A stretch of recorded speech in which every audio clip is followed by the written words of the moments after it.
issues here. Honorable Majority Leader, you have the floor. Thank you very much, Chairman. And let me thank the Governor of the Bank of Ghana and his team for the presentation that they have made. I have been very involved in the advocacy around accountability for the construction of the new bank head office building.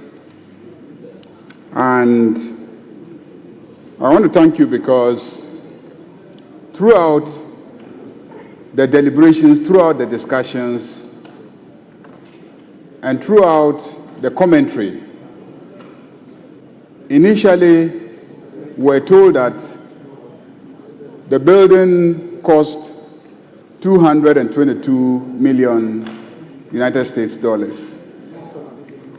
At the time of the inauguration of the building a few months ago, the media reported that the building cost $250 million. That's what the media reported.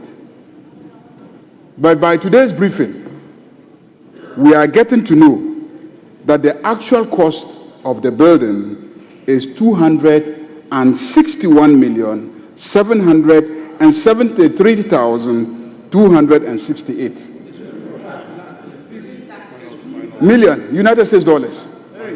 United States dollars. So this is the first time that those of us who have been at the forefront demanding accountability, demanding information. I have personally written several times. I am to inform you that taxes are not part of the 260. Yes. So taxes are not part of the 261 million. So if we added taxes, which you say is 46 million, then so whatever it is,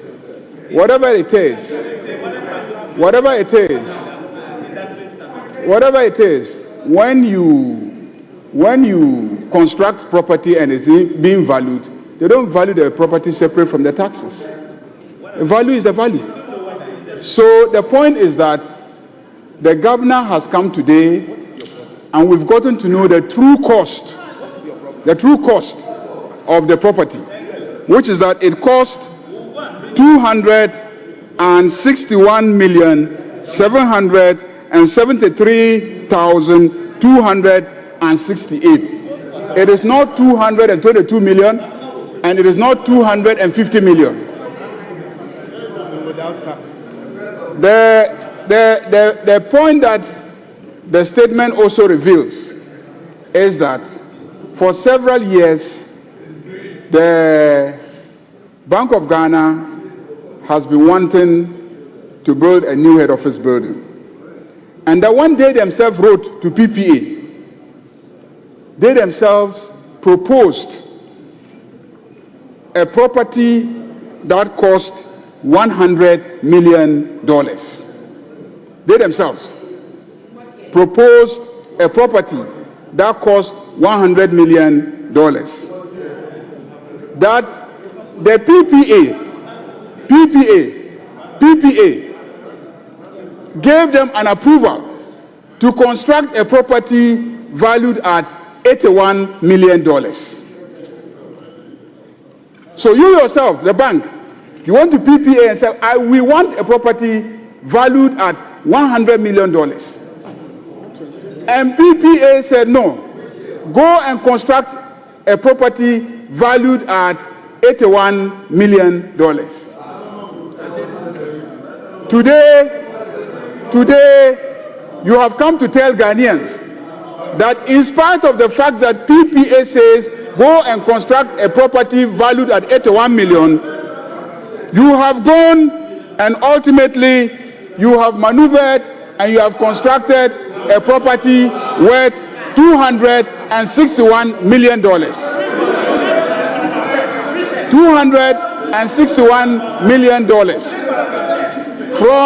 From your own request, of $100 million, from PPA directing you that it should be $81 million, today you are telling us that the property you constructed cost $261 million. Mr. Chairman, I listened carefully.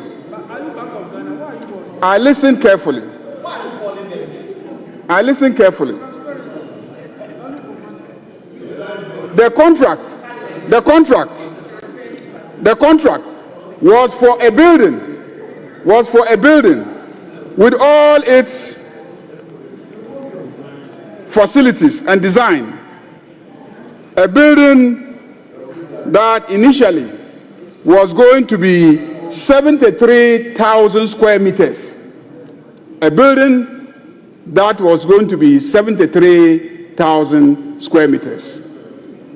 Then there was a decision to redesign it, and the redesign produced a bank building that is 107,736 square meters.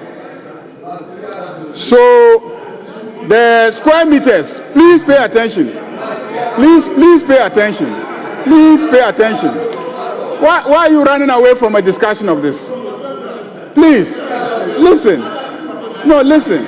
Honorable Majority Leader, please address the chair. Order. No, I will flow. Honorable Tampuli, I don't know you to be like this.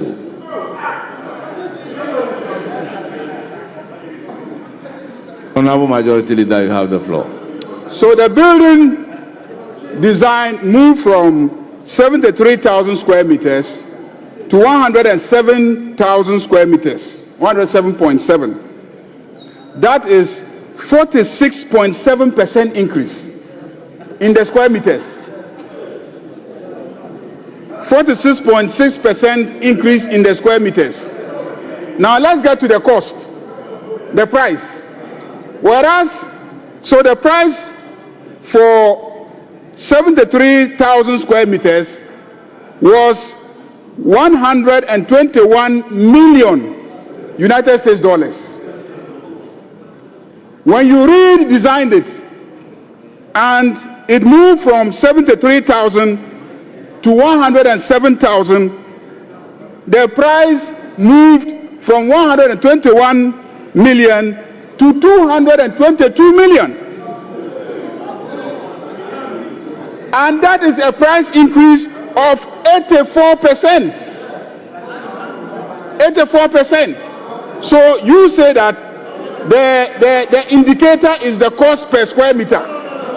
You said that. The indicator.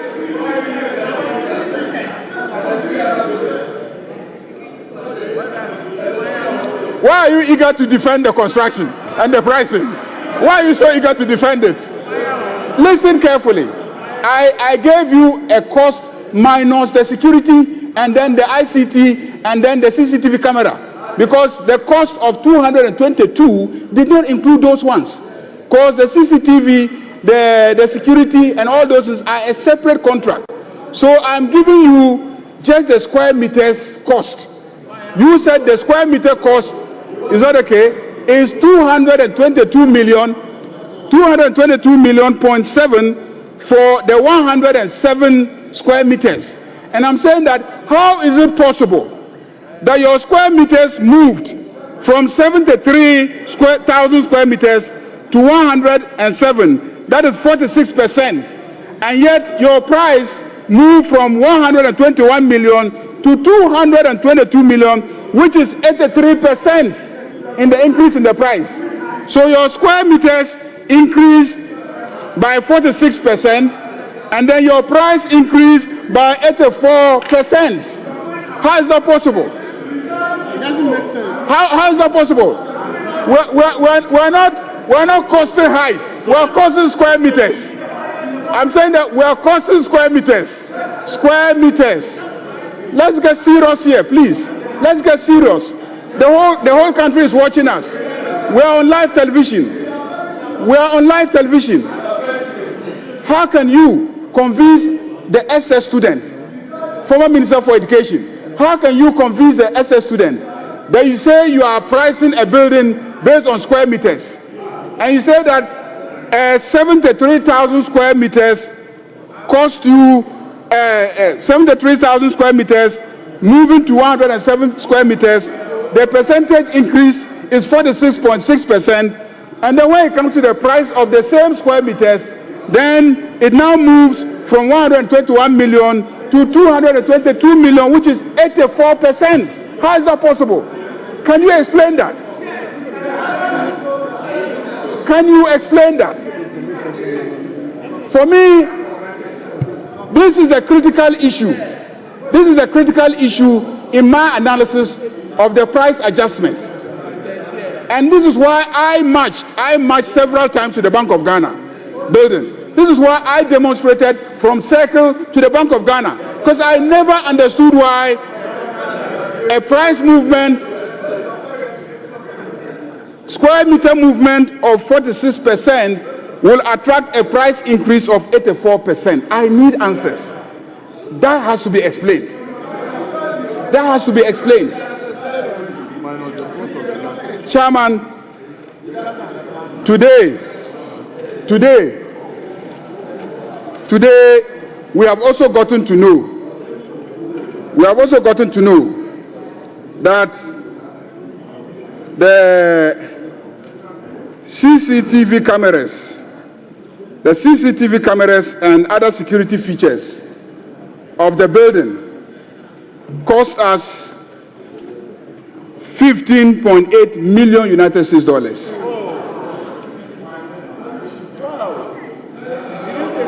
CCTV cameras and other security features. It says IES installation cost. Then ICT installation cost. ICT installation cost cost 8.6 million United States dollars. And then the furniture, the chairs that the workers will sit on and work, cost us $11 million. $11 million. How many workers are in the building that it will cost the Republic of Ghana $11 million to buy chairs for them to sit? We want to know how many workers are in the building for it to cost us $11 million to buy chairs for them to sit in.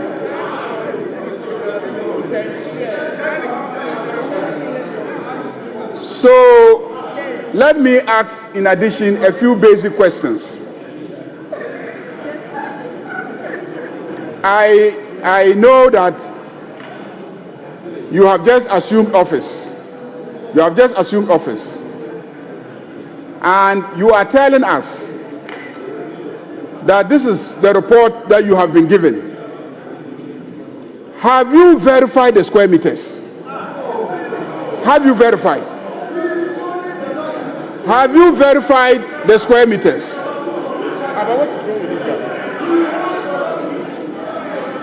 Have you verified the square meters? 2, have you conducted a value for money audit? Because this house is not going to end the matter here. This house,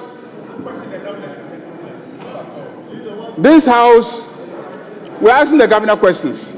This house is not going to stop here. This house is going to follow up with you so that when you verify using AESL or any other institute, let's say the Institute of Architectural Engineers of Ghana, for instance, or even the institute at KNUST, when you use them to verify, we expect you to come back to this house and report to us.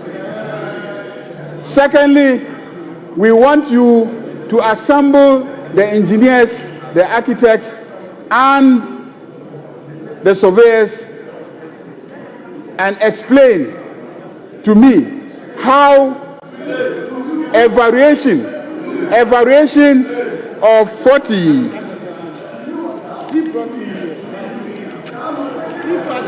You are not interested. I brought him here to answer questions for me. You are not interested. So please, I'm the one interested. Clearly, you are not interested. Clearly, you would have done that and just forgot about the building and its cost. Honorable Majority Leader, please address the chair. So we want you to explain to us how the price moved from 121 million to 222 million, which is 83%, when the square meters moved from 73,000 to 107,000, which is 46.6%. For me, these are the critical questions that must be answered, in addition to verifying the actual work that was done. Thank you, Mr. Chairman.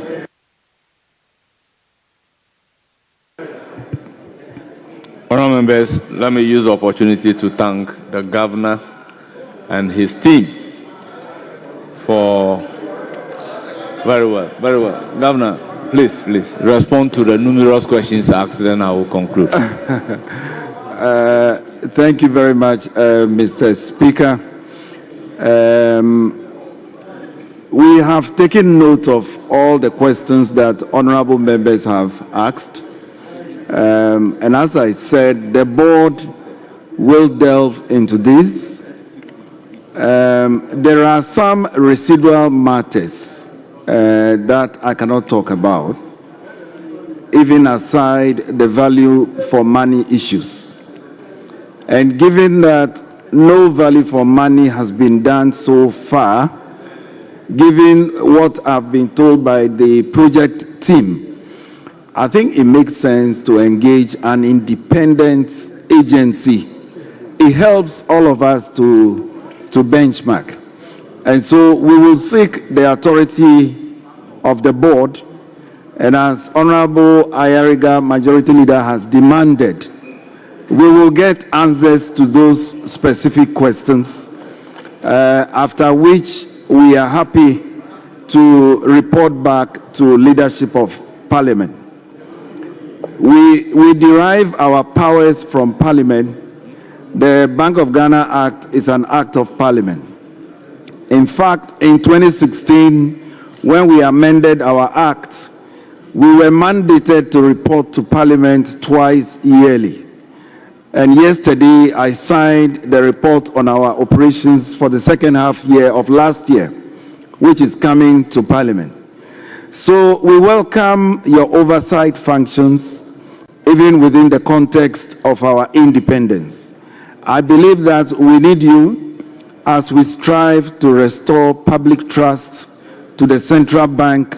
We want to strengthen the integrity of that institution, and I believe we are partners in this regard.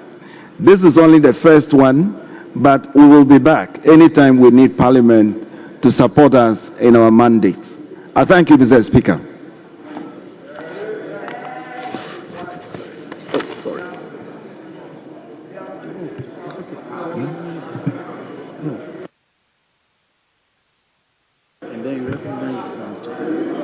Very well. Honorable Brenda. Thank you, Mr. Speaker. Mr. Speaker, my side, we asked the governor questions from this document, which he himself presented to us. All the questions are from this document. So he cannot say that he will take our views. We asked questions, not views, we didn't make suggestions. We expect him. He is new. But the people left and right of him, left of him, they are not new. I know this man very well. We've met at EMT. The institution Bank of Ghana is not new. So the questions that we are asking, he should be able to answer, because the questions are from this document. for example, Mr. Speaker, we did, Mr. Speaker, I'm saying that this side, we don't want to allow the governor to take our views. We have not made views or suggestions. We ask questions. My leader asks questions. So he is supposed to answer. I ask questions. I ask questions. I ask 3 questions. We expect the governor to answer the questions. You brought him here to come and embarrass us. Let him answer the questions. Mr. Speaker, the governor should answer the questions. He is new. The bank is not new. The team is not new. The questions are from this document. Thank you, Mr. Speaker. He shouldn't leave this house without answering the questions.